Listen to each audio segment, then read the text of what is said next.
गत किछि मास धरिकी बंगोपसागर रे सृष्टि होइतबा लघुचाप ताहार प्रभाव रे सारा ओडिशा रे वर्तमान वर्षा मध्य लगी रही। यही वर्षा द्वारा विभिन्न जिले में बन्या परिस्थिति मध्य उपजी। गत जुलाई मासरे तार शेष आड़कू एवं अगस्ट मासर प्रथम सप्ताह भितर जो बन्या परिस्थिति देखा देइथिला से समय रे आकाश मार्गरू 5टी जिलार बन्या परिस्थिति को मध्य मु निजे एरियल सर्वे रे तार अनुध्यान मध्य करिथिली। मो सहित मध्य सेतेबेले राजस्व मंत्री सुरेश पुजारी महोदय मध्य उपस्थित थिले। से बन्यार प्रकोप छाड़ी आसला बेलू पुणी थरे 14-15 तारीख प्रबल वर्षा जगू 5 ରୁ 6टी जिला उपरे पुनर्बार आउ थे बन्या परिस्थिति देखादेला। एणु किछि जिले में 3 थर बन्या आसीबा आउ किछि जिले में 5 थर पर्यंत आसीबा ई प्रकार तुहाकु तुहा बा गोटिए पुरे गोटिए बन्या परिस्थिति ओडिशार किछि अंचल रे किछि जिले में बड़ क्षति घटी। एवं गत काली मु सड़क पथरे जाजपुर जिला एवं भद्रक जिलार बन्या परिस्थिति को अनुधान करने जाइथिली। आ मोर सहित मध्य राजस्व मंत्री श्रीयुक्त सुरेश पुजारी महोदय, उच्च शिक्षा मंत्री श्रीयुक्त सूर्यवंशी सुरेश एवं राज्यसभा सदस्य श्रीयुक्त मनमोहन सामल, जाजपुर सांसद श्रीयुक्त रवींद्र नारायण बेहेरा एवं स्थानीय जाजपुर विधायक माने मध्य सेठिरे उपस्थित थिले। प्रथमे जाजपुर जिलार 10टी ब्लॉक रे 270टी गाँ एवं ता सहित मध्य गोटे पौरांचल एथिरे प्रभावित हेइछि। एथिरे समुदाय 2,80,000 रु अधिक लोक सीधा सड़क भाव में प्रभावित होइछन्ति। जाजपुर जिले में मु आम पूरा टीम सहित दशरथपुर ब्लॉक अंतर्गत जो रामचंद्रपुर ग्राम को मु जाइथिली। सेथिरे बोट माध्यम रे गला परे सेटिकार लोकंगर सहित देखा साक्षात हला एवं सेठी रिलीफ कैंप एवं उद्धार कार्य एवं समस्त जो जो रिलीफ सामग्री सेठी पहुँचवा कथा ताको अनुध्यान मु करिथिली। एवं जो रोषेई खाद्य रंधा खाद्य दिया जाउची ताहा उपरे भी निजे जाइकी सरजमीन रे जाइकी मु निजे खाद्य एवं डाली तरकारी ये सब जहाँ होता ताकू मध्य अनुधान करिकी देखिकी आसी पूरा टीम सहित। एणु एथिरे सेमानकर सुरक्षा सहित पर्याप्त परिमाण रे किभली भाव रे रंधा खाद्य एवं सुखिला खाद्य जहाँ सरकार ताको माध्यम रे दौछंती तळमुंड रे पहुँचुची कि नाही ताकू देखिबा पई मध्य मु सेठी जाइथिली। एवं सेठिकार लोकंक सहित मध्य सेठी वर्षा पानी भीतर थाइके मध्य आलोचना करागला। लोक माने सबू ये जो व्यवस्था आनुषंगिक करा जायछि सेतरे सामने संतुष्ट अछंती। यार ये जो परिस्थिति आमे गोटे जाजपुर जिलार कथा मु जहाँ कहली एथिरे गोटे कथा मु कहिबी जे विभिन्न पाणीपाग विभागर आकलन अनुसार ए वर्ष एल निनो जगू कम वर्षा हबार संभावना थिला एक कथा आकलन करा जायथिला चर्चा भी हेछि। आ सेथि पाई मध्य मु आम राजस्व मंत्री माध्यम रे भिन्न भिन्न समय रे मध्य ए बाबद रे रिव्यू करिया पई सतर्कता अवलंबन करिया पई एवं मो डिपार्टमेंट रे भी जो वाटर रिसोर्स अछि जोठी जल सेचन करिवा पई जो ପାଣି ରିଜର୍ଭ ଯେଉଁ ଅଛି ସେଗୁଡ଼ିକରେ ପାଣି ଆବଶ୍ୟକ ଷ୍ଟୋରେଜ ରଖିବା ପାଇଁ ମଧ୍ୟ କୁହାଯାଇଥିଲା। ତେଣୁ ନିଶ୍ଚିତ ଭାବରେ ଜଳଭଣ୍ଡାରରେ ଜଳ ରଖିଲୁ, ସତର୍କତା ଅବଲମ୍ବନ ମଧ୍ୟ କଲୁ।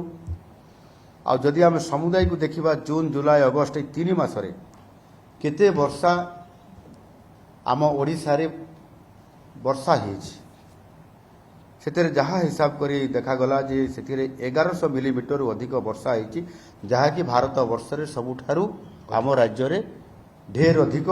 ସେଥିରେ 34% ଅଧିକ ବର୍ଷା ଓଡ଼ିଶାରେ ବର୍ତ୍ତମାନ ସୁଦ୍ଧା ହେଇଛି।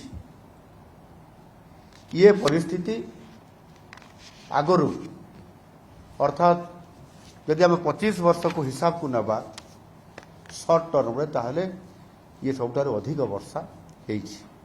ତଥାପି ଆମ ସରକାର ତାକୁ ଆହ୍ୱାନକୁ ମୁକାବିଲା କରିକି ବନ୍ୟା ଯୋଗୁଁ ରାଜ୍ୟର ଯେଉଁ କ୍ଷୟକ୍ଷତି ସେଥିରେ ହେଇଛି ତାହାର ସମସ୍ତ ପ୍ରକାର ଆକଳନକୁ ଆଧାର କରିକି ସରକାର ପ୍ରସ୍ତୁତ ବି ଅଛନ୍ତି ଏବଂ ଆକଳନ ବି କରୁଛନ୍ତି ଏବଂ ସାହାଯ୍ୟ ବି ଦେଉଛନ୍ତି ଏବଂ ସମସ୍ତ ତଥ୍ୟ ଆସିଲା ପରେ ମଧ୍ୟ ଫାଇନାଲି ଦିଆଯିବାର ବ୍ୟବସ୍ଥା ମଧ୍ୟ କରାଯାଉଛି। ଯାଜପୁର ଜିଲ୍ଲାରେ ସମୁଦାୟ 77,680 ଜଣଙ୍କୁ ସୁରକ୍ଷିତ ସ୍ଥାନକୁ ମଧ୍ୟ ସ୍ଥାନାନ୍ତର କରାଯାଇଛି। ଜିଲ୍ଲାରେ 203ଟି ରିଲିଫ୍ କ୍ୟାମ୍ପ ଖୋଲାଯାଇଛି ଏବଂ ବନ୍ୟା ପ୍ରଭାବିତ ଲୋକଙ୍କ ସୁରକ୍ଷା ପାଇଁ ଯାଜପୁର ଜିଲ୍ଲାରେ କେବଳ 9ଟି ଓଡ୍ରାଫ୍, 2ଟି ଏନ୍ଡିଆର୍ଏଫ୍ ଏବଂ 12ଟି ଅଗ୍ନିଶମ ଏବଂ ଜରୁରୀକାଳୀନ ସେବା ଟିମ୍ ମଧ୍ୟ ସେଥିରେ ସମ୍ପୂର୍ଣ୍ଣ ଭାବରେ ମୁତୟନ ଅଛନ୍ତି। 24 ଘଣ୍ଟା ସମୟ ପର୍ଯ୍ୟନ୍ତ ଅପେକ୍ଷା ରହୁଛନ୍ତି, ପୁରା ଫୁଲ୍ ଟାଇମ୍ କାମ କରୁଛନ୍ତି। ସେହିଭଳି ଭଦ୍ରକ ଜିଲ୍ଲାରେ 4ଟି ବ୍ଲକରେ 149ଟି ଗ୍ରାମ ଏବଂ ସେଥିରେ ମଧ୍ୟ ଗୋଟିଏ ପୌରାଞ୍ଚଳ, ୟାକୁ ମିଶାଇଲା ପରେ 2,69,000 ଜଣ ଲୋକ ବନ୍ୟା ଦ୍ୱାରା ସମ୍ପୂର୍ଣ୍ଣ ଭାବରେ ଆଂଶିକ ଭାବରେ ମଧ୍ୟ ପ୍ରଭାବିତ ହୋଇଛନ୍ତି। ଏସବୁ ଅଞ୍ଚଳରୁ 1,96,000ରୁ ଅଧିକ ଲୋକଙ୍କୁ ମଧ୍ୟ ଇଭାକୁଏଟ୍ କରାଯାଇଛି, ସୁରକ୍ଷିତ ସ୍ଥାନକୁ ସେମାନଙ୍କୁ ସ୍ଥାନାନ୍ତର କରାଯାଇଛି ଏବଂ ଭଦ୍ରକ ଜିଲ୍ଲାରେ ମଧ୍ୟ ସେହିଭଳି ଭାବରେ 90ଟି ରିଲିଫ୍ କ୍ୟାମ୍ପ ସେଥିରେ ଖୋଲାଯାଇଛି। ଭଦ୍ରକ ଜିଲ୍ଲାର ମୁଁ ତିହିଡ଼ି ବ୍ଲକର ଶ୍ୟାମସୁନ୍ଦରପୁର ଗ୍ରାମ ପଞ୍ଚାୟତର ଈଶ୍ୱରପୁର ଗ୍ରାମକୁ ମୁଁ ସେଠି ପୁରା ଆମ ଟିମ୍ ସହିତ ଯାଇଥିଲୁ। ଏ ଟିମ୍ରେ ମଧ୍ୟ ଆଜି ଏଠି ଆମର ସଦସ୍ୟ ଥିବା ବିଧାୟକମାନେ ବି ଯାଇଥିଲେ, ଆମର ଧର୍ମଶାଳା ବିଧାୟକ ଯାଇଥିଲେ, ଆମର କୋରେଇର ବିଧାୟକ ଯାଇଥିଲେ ଏବଂ ଅନ୍ୟ ସମସ୍ତ ଅଧିକାରୀମାନେ ମଧ୍ୟ ସେଠି ଉପସ୍ଥିତ ଥିଲେ ଏବଂ ଏ ଈଶ୍ୱରପୁର ଗ୍ରାମ ପଞ୍ଚାୟତର ଯେଉଁ ଉଚ୍ଚ ବିଦ୍ୟାଳୟ ଅଛି ଦପା ନାହାକାଣି, ସେ ହାଇସ୍କୁଲର ଆଶ୍ରୟସ୍ଥଳୀକୁ ମଧ୍ୟ ଆମେ ସେମାନଙ୍କର ବିଭିନ୍ନ ସମସ୍ୟା ଏବଂ ସେମାନଙ୍କର ତ୍ୱରିତ କ'ଣ ଆବଶ୍ୟକତା ଅଛି ସମାଧାନ କରାଯିବ ସେ ବାବଦରେ ସମ୍ପୂର୍ଣ୍ଣ ଭାବରେ ବୁଝିଥିଲୁ। ଭଦ୍ରକ ଜିଲ୍ଲାରେ 15ଟି ଓଡିଆର୍ଏଫ୍, ଗୋଟାଏ ଏନ୍ଡିଆର୍ଏଫ୍, 2ଟି ଅଗ୍ନିଶମ ଜରୁରୀକାଳୀନ ସେବା ଟିମ୍ ମଧ୍ୟ ସେଠାରେ ସମ୍ପୂର୍ଣ୍ଣ ଭାବରେ 24 ଆୱାର କାର୍ଯ୍ୟରତ ଅଛନ୍ତି। ଭଦ୍ରକ ଏବଂ ଏ ଯାଜପୁର ଜିଲ୍ଲା ଯେଉଁଠି ମୁଁ ଗତକାଲି ଆମେ ପୁରା ଯାଇଥିଲୁ, ତାପରେ ମଧ୍ୟ ଆହୁରି 4ଟି ଜିଲ୍ଲା ବାଲେଶ୍ୱର, କେନ୍ଦୁଝର, ମୟୂରଭଞ୍ଜ, କେନ୍ଦ୍ରାପଡ଼ା ଏଇଭଳି ଭାବରେ 6 ଜିଲ୍ଲା ଏବଂ ଅନ୍ୟ କିଛି ପ୍ରଭାବିତ ଜିଲ୍ଲା ବି ଅଛି, ଜଗତସିଂହପୁର ଅଛି, ପୁରୀ ଅଛି, ଯେଉଁଥିରେ ପୂର୍ବ ବର୍ଷାରେ ମଧ୍ୟ ଆଫେକ୍ଟେଡ୍ ସେଥିରେ ମଧ୍ୟ ହେଇଥିଲା। ଏଣୁ ଆମେ ଏଇ ଯେଉଁ ପ୍ରଥମ 6ଟି ଜିଲ୍ଲା ମୁଁ କହିଲି ସେଥିରେ 74ଟି ବ୍ଲକରେ 1381ଟି ଗାଁରେ 9,40,000ରୁ ଅଧିକ ଲୋକ ପ୍ରଭାବିତ ହୋଇଛନ୍ତି ଏବଂ 3,70,000ରୁ ଅଧିକ ଲୋକଙ୍କୁ ସୁରକ୍ଷିତ ଭାବେ ଆମେ ତାଙ୍କୁ ଏଭାକୁଏଟ୍ କରିକି ମଧ୍ୟ ସେମାନଙ୍କୁ ସ୍ଥାନାନ୍ତର କରି ସୁରକ୍ଷିତ ଭାବରେ ମଧ୍ୟ ସେମାନେ ଏବେ ବି ସେହି ଅବସ୍ଥାରେ ସୁରକ୍ଷିତ ଅବସ୍ଥାରେ ଅଛନ୍ତି। ଏ ସମୁଦାୟକୁ ଯଦି ଦେଖିବା ତାହେଲେ ସମୁଦାୟ 45ଟି ଓଡ୍ରାଫ୍ ଟିମ୍, 8ଟି ଏନ୍ଡିଆର୍ଏଫ୍ ଟିମ୍ ଏବଂ 65ଟି ଅଗ୍ନିସେବା ଦଳ ଏଥିରେ ନିୟୋଜିତ ସେ ଅଞ୍ଚଳରେ ସମ୍ପୂର୍ଣ୍ଣ ଭାବରେ 24 ଘଣ୍ଟିଆ ଡ୍ୟୁଟି ନିର୍ବାହ କରୁଛନ୍ତି ଏବଂ 6ଟି ଜିଲ୍ଲାରେ ସମୁଦାୟ 550ଟି ରିଲିଫ୍ କ୍ୟାମ୍ପ ଜରିଆରେ ପ୍ରଭାବିତ ଲୋକଙ୍କୁ ମଧ୍ୟ ରନ୍ଧା ଖାଦ୍ୟ ସହିତ ଆମର ଶୁଖିଲା ରେସନ୍ ମଧ୍ୟ ଆମେ ସେମାନଙ୍କ ପାଖରେ ପହଞ୍ଚାଇବାରେ ଆମ ଡିପାର୍ଟମେଣ୍ଟ ମାନ କାମ କରୁଛନ୍ତି। ବନ୍ୟା ପ୍ରଭାବିତ ସହାୟତା ପାଇଁ ଆମର ଯେଉଁ ପ୍ରଥମ ବନ୍ୟା ହେଇଥିଲା ତାପରେ ଦ୍ୱିତୀୟ ବନ୍ୟା ଯେଉଁ ଗୋଟିଏ ପରେ ଗୋଟିଏ ଲଗାତାର ହେଉଛି, ପ୍ରଥମେ ଆମେ 26 କୋଟି ଟଙ୍କା ଏବଂ ପରେ ଆଉ 110 କୋଟି, ଏଇଭଳି ଭାବରେ ଦୁଇଟି ପର୍ଯ୍ୟାୟରେ ସମୁଦାୟ 136 କୋଟି ଟଙ୍କା ଆମର SRC ଜରିଆରେ ପଇସା ଲୋକଙ୍କ ପାଖରେ ପହଞ୍ଚା ଯାଇଛି। ଏବଂ ବନ୍ୟା ଛାଡ଼ିବା ପରେ ଜିଲ୍ଲାପାଳଙ୍କର ଦ୍ୱାରା ଅଧିକାରୀମାନଙ୍କର ଦ୍ୱାରା ଯେଉଁ କ୍ଷୟକ୍ଷତି ଆକଳନ ପାଇଁ ଯେଉଁ ନିର୍ଦ୍ଦେଶ ଦିଆଯାଇଛି, ଚୂଡ଼ାନ୍ତ କ୍ଷୟକ୍ଷତି ଆକଳନ ଆସିଲା ପରେ ସମ୍ପୂର୍ଣ୍ଣ ସହାୟତାର ବ୍ୟବସ୍ଥା ମଧ୍ୟ କରାଯିବ। ଏବଂ ତା ସହିତ ମଧ୍ୟ ଯୁଦ୍ଧକାଳୀନ ଭିତ୍ତିରେ ପାଣି ନିଷ୍କାସିତ ହେଲା ପରେ ଯେଉଁ ଘାଇ ଭାଙ୍ଗିଥିବ, କେଉଁଠି କେନାଲ ମାନଙ୍କର ଏବଂ ଯେଉଁଠି ଘାଇ ହୋଇଥିବ, କେଉଁଠି ରାସ୍ତା ଭାଙ୍ଗିଥିବ, ଏ ସମସ୍ତ କିଭଳି ଭାବରେ ଯୁଦ୍ଧକାଳୀନ ଭିତ୍ତିରେ ମରାମତି କରାଯିବ ତାକୁ ସମ୍ପୂର୍ଣ୍ଣ ଭାବରେ ପ୍ରସ୍ତୁତି କରି ରଖାଯାଇଛି। ଯେଉଁଠି ପାଣି ନିଷ୍କାସିତ ହେଉଛି ସେ ଜାଗାରେ କାମ ତୁରନ୍ତ ଆରମ୍ଭ ହୋଇଯାଉଛି। ଏବଂ ତା ସହିତ ମଧ୍ୟ ଜଳବାହିତ ରୋଗ କେମିତି ନ ବ୍ୟାପିବ ସେଥିପାଇଁ ମଧ୍ୟ ସ୍ୱାସ୍ଥ୍ୟ ବିଭାଗକୁ ମଧ୍ୟ ସତର୍କ କରାଯାଇଛି ଏବଂ ସେଠି ତଳ ସ୍ତରରେ ମଧ୍ୟ ଆବଶ୍ୟକୀୟ ସମସ୍ତ ପ୍ରକାରର ବ୍ୟବସ୍ଥା ପ୍ରସ୍ତୁତ କରିକି ରଖାଯାଇଛି। ଏଣୁ ଆମ ସରକାର ହେଉଛନ୍ତି ଲୋକଙ୍କର ସରକାର। ଯେକୌଣସି ବିପର୍ଯ୍ୟୟ ଆସୁନା କାହିଁକି ସରକାର ସବୁବେଳେ ଲୋକଙ୍କର ସାଥିରେ ଅଛନ୍ତି ଏବଂ ସେଥିରେ କୌଣସି ପ୍ରକାରର ଯେଉଁ ପରିସ୍ଥିତି ବି ଆସିବ ତାକୁ ମୁକାବିଲା କରିବାରେ ସରକାର କେତେବେଳେ ବି ପଛକୁ ରହିନାହାନ୍ତି, ସବୁବେଳେ ରହିଆସିଛନ୍ତି। ଲୋକଙ୍କ ସହିତ ସୁଖ ଦୁଃଖରେ ପ୍ରତି ମୁହୂର୍ତ୍ତରେ ଆମେ ସମସ୍ତେ ଛିଡ଼ା ହେଇଛୁ। ପ୍ରତ୍ୟେକ ବିପର୍ଯ୍ୟୟରେ ଆମର ଗୋଟିଏ ବଡ଼ ଟାର୍ଗେଟ୍ ହେଉଛି ଜିରୋ କାଜୁଆଲିଟି। ଏଣୁ କିଭଳି ଭାବରେ ଏହାକୁ ଆମେ ବଜାଇ ରଖିବୁ ସେ ଅନୁସାରେ ଆମେ କାର୍ଯ୍ୟ କରୁଛୁ। ବର୍ତ୍ତମାନ ସୁଦ୍ଧା ଯାହା ଖବର ଅଛି 100ରୁ ଅଧିକ ଲୋକଙ୍କୁ ମଧ୍ୟ ସାପ ବିଷଧର ସର୍ପ ଦ୍ୱାରା ତାଙ୍କୁ ଦଂଶନ କରାଯାଇଛି ବା ସାପ କାମୁଡ଼ିଛନ୍ତି। କିନ୍ତୁ ଆମର ପ୍ରସ୍ତୁତି ଥିବା କାରଣରୁ ଜଣେ ବି ବ୍ୟକ୍ତିଙ୍କର ମୃତ୍ୟୁ ହୋଇନାହିଁ ଏପର୍ଯ୍ୟନ୍ତ। ଏଣୁ ସବୁ ଜାଗାରେ ଆମେ ଆବଶ୍ୟକୀୟ ଔଷଧ ଏବଂ ଯେଉଁ ଆମର ସାପ କାମୁଡ଼ା ଇଞ୍ଜେକ୍ସନ୍ ଆଣ୍ଟିଭେନମ୍ ଯେଉଁ ଇଞ୍ଜେକ୍ସନ୍ ତାକୁ ଆମେ ପ୍ରତ୍ୟେକ ତଳ ସ୍ତରକୁ ନେଇଛୁ, ଯାହାଫଳରେ କି ତୁରନ୍ତ ଖବର ଆସିଲା ମାନେ ଏ ଆଣ୍ଟିଭେନମ୍ ଇଞ୍ଜେକ୍ସନ୍ ଦେବା ଦ୍ୱାରା ସେମାନଙ୍କୁ ତାଙ୍କ ଜୀବନ ମଧ୍ୟ ରକ୍ଷା କରାଯାଇ ପାରୁଛି।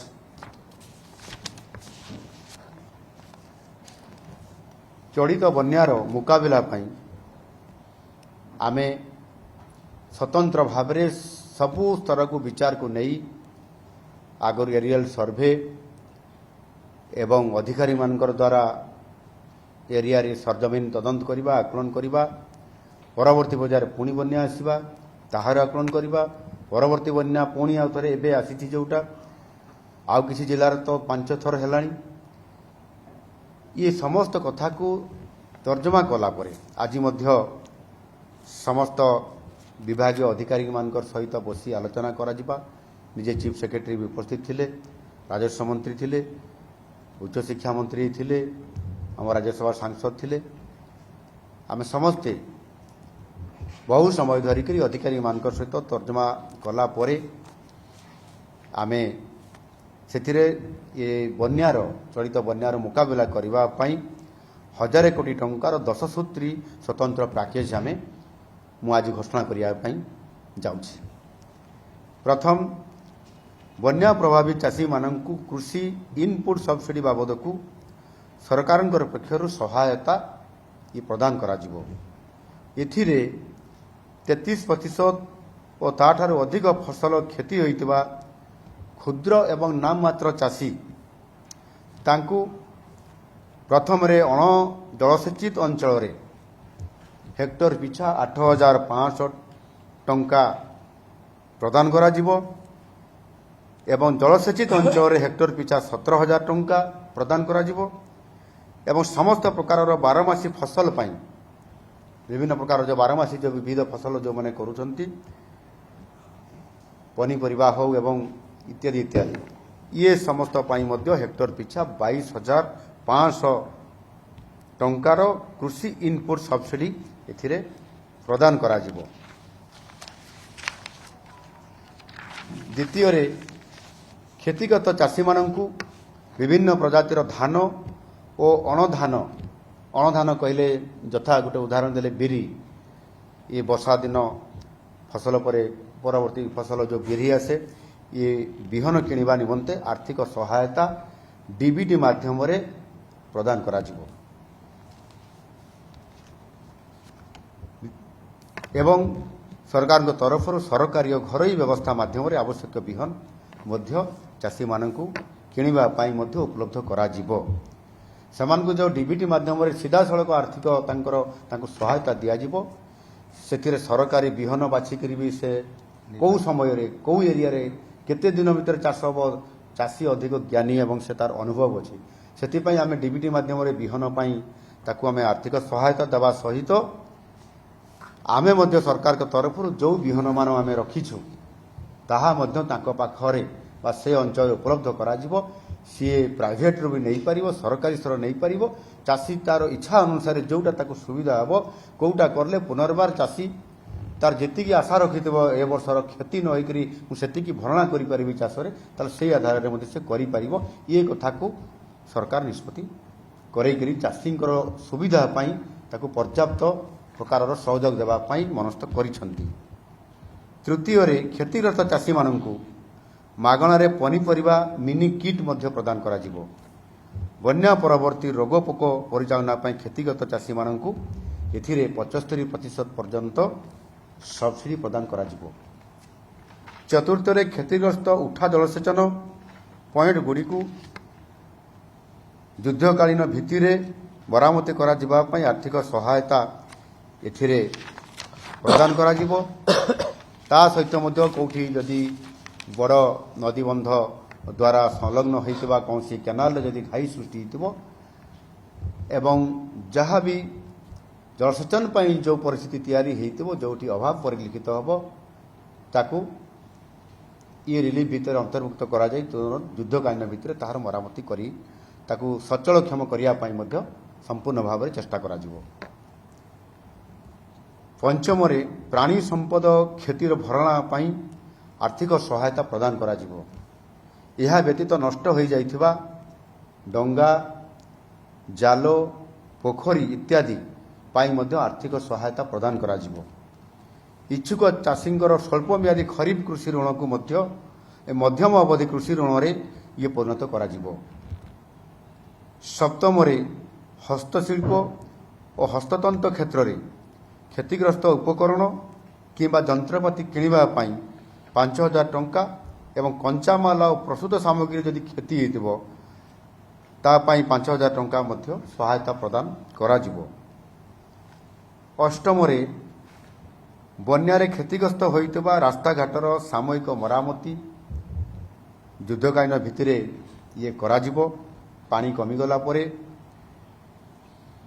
समस्त क्षतिग्रस्त भित्तिभूमि क्षतिर आकलन जेतेबेले पुनर्बार पानी छाड़िला परे जो करा जिवो सेतेबेले को जेतेबेले फाइनल रिपोर्ट आसीबो सेतेबेले पुनर्बार मध्य सेथिरे जोड़ा जाई परिबो एवं आवश्यक अर्थ मध्य सेथिरे अधिक प्रदान करा जाई परिबो। नवम बन्या प्रभावित अंचल स्थिति स्वाभाविक हेबा पर्यंत रंदा खाद्य सुखिला खाद्य जोगाण जारी रहिबो। एहा सहित अतिरिक्त भाव में आवश्यक रिलीफ चाउल मध्य जहाँ रिलीफ सहायता देवा कथा ताहा मध्य जोगे दिया जिवो। शेषरे बन्या प्रभावित व्यक्तिविशेषों को बासनकुसन और वस्त्र निमंते मध्य ये बासनकुसन केतबेले कोठी बन्यारे हजि जाइथिबो किबा को परिस्थिति रे ताकू आवश्यकता पड़ुथबो सेतिपाई विशेष सहायता एवं आपंकर वस्त्र मध्य जेटा आवश्यकता अच्छी अनेक गरीब परिवार रे ताहा मध्य ताहार अर्थ प्रदान सेमानक पाखकु तांको परिवार को पहुंचाई दिया जिवो। बन्या क्षतिग्रस्त अंचल पूर्व स्थिति को फेरई आनिया पाई आम सरकार अर्थात लोकंकर सरकार बद्धपरिकर। ଏବଂ ସେଥିପାଇଁ ଆମ ସରକାର କଥାରେ ନୁହଁ କାମରେ ଯେଉଁ ବିଶ୍ୱାସ କରନ୍ତି ଆଉ ସେଥିପାଇଁ ଅତୀତରେ ଯେମିତି ଗତ ବର୍ଷ ବିଗତ ବର୍ଷମାନଙ୍କରେ ଅଦିନିଆ ବର୍ଷା ସମୟରେ ଯେଉଁ କ୍ଷତି ହୋଇଥିଲା ଯେଉଁଟାକି ରିଲିଫ୍ କୋଡ଼ରେ ମଧ୍ୟ ସ୍ଥାନିତ ନଥିଲା ତାକୁ ମଧ୍ୟ ଆମ ସରକାର ଆବଶ୍ୟକ ମଧ୍ୟ ରିଲିଫ୍ କୋଡ଼ର ପରିବର୍ତ୍ତନ କରି ସେମାନଙ୍କୁ ଆର୍ଥିକ କ୍ଷତିପୂରଣ ଭରଣା କରିବା ପାଇଁ ଯେମିତି ସାହାଯ୍ୟ କରି ଆସୁଛନ୍ତି ଚଳିତ ବର୍ଷରେ ମଧ୍ୟ ଇଏ ତ 3ଟି କିମ୍ବା 5ଟି ବନ୍ୟା ଆରମ୍ଭ ହୋଇଛି ଆଗାମୀ ଦିନରେ ପୁଣି ଫେଜ୍ 1 ଫେଜ୍ 2 ଫେଜ୍ 3 ଏମିତି ଚାଲିବ ପୁଣି ସାଇକ୍ଲୋନ୍ ଆସିବାର ମଧ୍ୟ ନିଶ୍ଚିତ ଭାବରେ ଅକ୍ଟୋବର ମାସରେ ଯେଉଁ ପ୍ରତିବର୍ଷ ଆସେ ତାକୁ ମଧ୍ୟ ହିସାବକୁ ନିଆଯାଇପାରିବ ସେ ଦୃଷ୍ଟିକୋଣରୁ ସମସ୍ତ ପ୍ରକାରର ପ୍ରସ୍ତୁତି ଆଜିରୁ ଆମକୁ ହେବା ପାଇଁ ପଡ଼ୁଛି ଅର୍ଥ ଏ ଦିଗରେ କେବେ ବି ପ୍ରତିବନ୍ଧକ ହେବ ନାହିଁ ଏହି 1000 କୋଟି ଟଙ୍କାର ପ୍ୟାକେଜ ଇଏ ପ୍ରାରମ୍ଭିକ ଆକଳନ ଅନୁଯାୟୀ ଘୋଷଣା କରାଯାଇଛି ଯେତେବେଳେ ଚୂଡ଼ାନ୍ତ ଆକଳନ କରାଯିବ ଆମ ବିଭାଗୀୟ ଅଧିକାରୀମାନେ ସମ୍ପୃକ୍ତ ଜିଲ୍ଲାପାଳଙ୍କ ତାଙ୍କ ସହିତ ତାଙ୍କ ଟିମ୍ ଯେତେବେଳେ ସରଜମିନ ତଦନ୍ତ କରିକରି ଆକଳନ କରିବେ ରିଭ୍ୟୁ କରିବେ ସେତେବେଳେ ଯେଉଁ ଚୂଡ଼ାନ୍ତ ରିପୋର୍ଟ ଆସିବ ଏବଂ ସେ ରିପୋର୍ଟ ଯଦି ଆଜି ଯେଉଁ 1000 କୋଟି ଟଙ୍କାର ଯେଉଁ ଆର୍ଥିକ ପ୍ୟାକେଜ ଯେଉଁ ଆମେ ରିଲିଫ୍ ମାଧ୍ୟମରେ ଦେବା ପାଇଁ ଚାହୁଁଛୁ ଯଦି ତାଠାରୁ ଅଧିକ ଆସେ ତାହେଲେ ସେଥିପାଇଁ ମୁଁ କହିଲି ଅର୍ଥର ଅଭାବ ନାହିଁ ଆମ ସରକାରଙ୍କ ପାଖରେ ଅର୍ଥ ସମ୍ପୂର୍ଣ୍ଣ ଭାବରେ ଅଛି ଇଏ ଯଦି ରିପୋର୍ଟ ଅଧିକ ଆସିବ ତାହେଲେ ଆମେ ସମ୍ପୂର୍ଣ୍ଣ ଭାବରେ ତ୍ୱରିତ ପର୍ଯ୍ୟାୟରେ ତାଙ୍କୁ ଦେବା ପାଇଁ ମଧ୍ୟ ପ୍ରସ୍ତୁତ ଅଛୁ ଏବଂ ଏ ବାବଦରେ ମଧ୍ୟ ଆମେ ଯେଉଁଠି ଅଧିକ ପ୍ରଭାବିତ ବାରମ୍ବାର ହେଉଛି ସେ ଦୃଷ୍ଟିକୋଣରୁ ମଧ୍ୟ ଆମ ସରକାର ଯାହା ଏଠି ଆମେ ରିଲିଫ୍ ଦେଉଛୁ ଯାହା ପରିସ୍ଥିତି ଆସିଛି ତାର ମୁକାବିଲା କରୁଛୁ ଏବଂ କେନ୍ଦ୍ର ସରକାରଙ୍କୁ ଏ ବାବଦରେ ମଧ୍ୟ ଅବଗତ କରାଉଛୁ ଟାଇମ୍ ଟୁ ଟାଇମ୍ରେ ଏବଂ ଏବେ ଯେଉଁ ଅଧିକ ବର୍ଷା ହୋଇଛି ରେକର୍ଡ ପରିମାଣର ସେ ଦୃଷ୍ଟିକୋଣରୁ ଭବିଷ୍ୟତରେ କେଉଁ ପରିସ୍ଥିତି ତିଆରି ହେବ କିମ୍ବା କେଉଁ ପ୍ରକାରର ସ୍ଥିତି ଉପୁଜିପାରେ ସେ ଦୃଷ୍ଟିକୋଣରୁ କେନ୍ଦ୍ର ସରକାରକୁ ମଧ୍ୟ ଅବଗତ ନିଶ୍ଚିତ ଭାବରେ କରାଇବୁ ଏବଂ ଟିମ୍କୁ ମଧ୍ୟ ଏକ ଆସିକରି ଅନୁଧ୍ୟାନ କରିବା ପାଇଁ ମଧ୍ୟ ଆମ ସରକାର ବିଚାର କରୁଛନ୍ତି ଧନ୍ୟବାଦ।